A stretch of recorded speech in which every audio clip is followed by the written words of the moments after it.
The MacIver Institute and the Federalist Society recently sponsored a forum on campaign finance laws.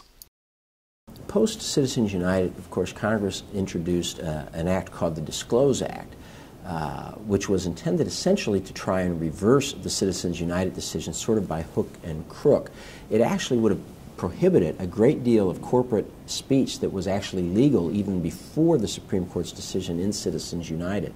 What was interesting, though, is that unions, which also benefited from the Citizens United decision, were exempt from its provisions. And this, to me, is another example of the dangers of giving government this power over political speech, as parties will want to use it for partisan purposes. The DISCLOSE Act did not get through the Senate in this Congress. It was filibustered. Given the likely gains by Republicans, I think it is unlikely to come back in the next Congress. But we will continue to see efforts to regulate speech in this area. The fact is, although the Supreme Court has made some major inroads into regulation in the area, it is still true that political speech, core political speech, gets less protection from the Supreme Court than do things such as flag burning, burning a cross outside an African-American church, tobacco advertising, internet pornography, simulated child pornography. And I'm not saying that any of those decisions are good or bad. It just seems odd that the court would give those things more protection than it would give to core political speech.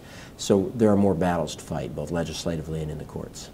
I think a law that distinguishes, for example, between corporations and unions was in fact upheld in Austin versus Michigan Chamber of Commerce, the case that was overruled by Citizens United.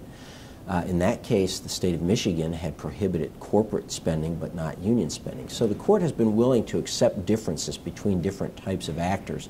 I think one might have been able to make an equal protection claim, but I'm not at all sure it would have succeeded.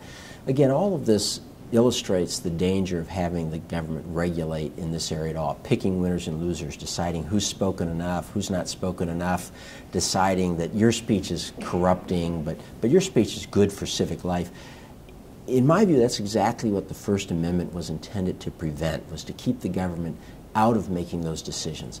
And it's not because money in politics is never problematic.